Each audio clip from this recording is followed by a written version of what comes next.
اعوذ باللہ من الشیطان الرجیم بسم اللہ الرحمن الرحیم۔ اللہ تبارک و تعالی نے سورۃ البقرہ میں ارشاد فرمایا، یا ایھا الذین آمنوا کتب علیکم الصیام کما کتب علی الذین من قبلکم لعلکم تتقون۔ فرمایا اے ایمان والو، تم پر روزے فرض کیے گئے ہیں جس طرح تم سے پہلے لوگوں پر فرض کیے گئے تھے تاکہ تم نافرمانی سے بچ سکو۔ اللہ تبارک و تعالی نے ہمارے اوپر روزے فرض کیے ہیں۔ رمضان المبارک کے ایک مہینے ہر مسلمان مرد و عورت پر رمضان المبارک کے روزے رکھنا فرض ہے۔ بہت بڑی عبادت ہے، بے شمار اس کے اجر و ثواب کی نویدیں سنائی ہیں حضور علیہ السلام نے۔ اللہ تبارک و تعالی نے بے شمار اجر و ثواب سنایا ہے۔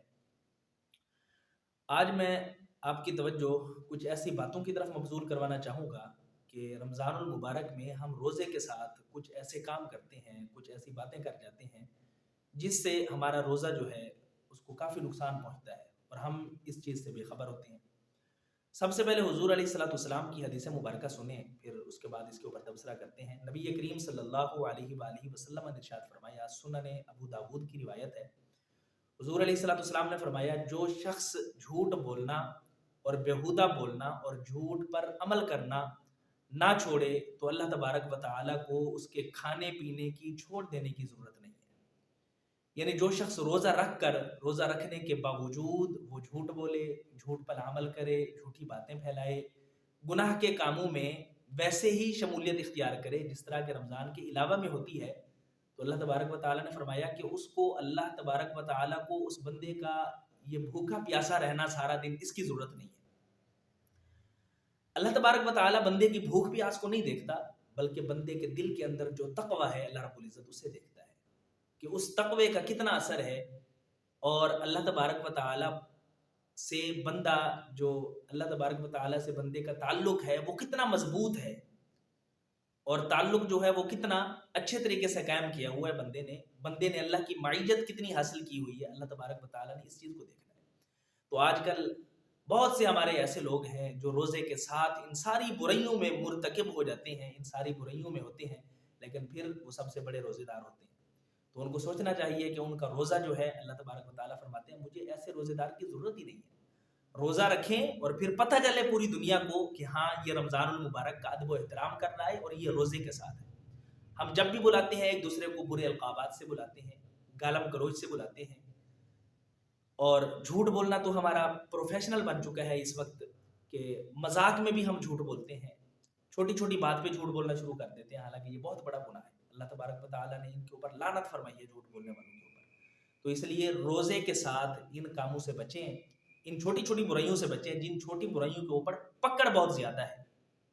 اور پھر روزے کے ساتھ ساتھ روزے کی جو افطاری کروانا ہوتی ہے اس کے اوپر بھی حضور علیہ السلام نے بے شمار انعام بیان فرمایا ہے۔ نبی کریم صلی اللہ علیہ وآلہ وسلم کا فرمان مقدس ہے، جامع ترمذی کی روایت ہے، حضور علیہ السلام نے فرمایا جس نے کسی روزے دار کو روزہ افطار کروایا، اللہ تبارک و تعالیٰ اس بندے کو بھی اتنا ہی ثواب عنایت فرمائے گا جتنا کہ اس روزے دار کو عنایت فرمائے گا۔ تو ہمارے ہاں دیکھیں روزہ افطار کروانے کا کچھ طریقہ ہی الگ سا ہو گیا ہے، شریعت کو ہی ہم نے چھوڑ دیا ہے، اپنی ہی شریعتیں بنا لی ہیں۔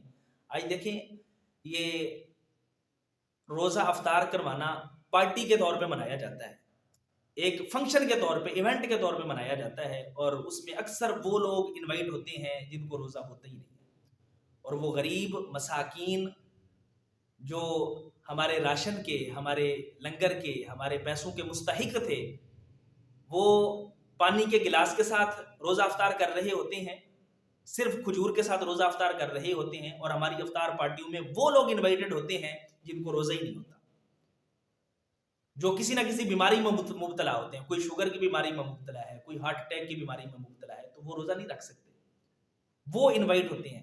اب یہ ایسا کیوں ہو گیا؟ یہ دیکھا دیکھی چل رہا ہے۔ تو میرے بھائیوں، اس کے اوپر آپ اگر یہ سمجھ رہے ہیں کہ اللہ تبارک و تعالیٰ کی طرف سے آپ کو اجر و ثواب مل جائے گا، تو یہ آپ کا سمجھنا بالکل غلط ہے۔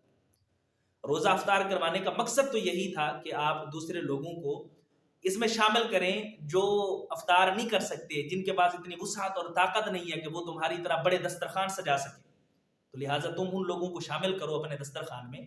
ایک تو تم انہیں اپنے دسترخوان میں شامل کرو گے، اور دوسرا روزہ افطار کرواؤ گے، اللہ تبارک و تعالیٰ نہ جانے تمہیں کتنے اجر و ثواب عنایت فرمائے گا۔ تو اس لیے روزہ افطار کروانے کا جو صحیح طریقہ ہے اس کو اپنائیں.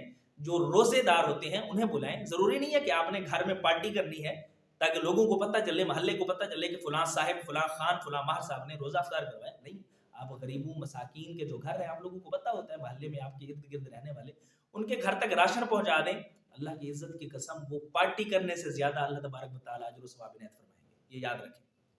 اللہ تبارک و تعالیٰ خلوص کو دیکھتا ہے, جو آپ کے دل کے اندر اخلاص ہے اس کو دیکھتا ہے, اور اس اخلاص کی بنیاد کے اوپر اللہ تبارک و تعالیٰ بندے کو اجر و ثواب عنایت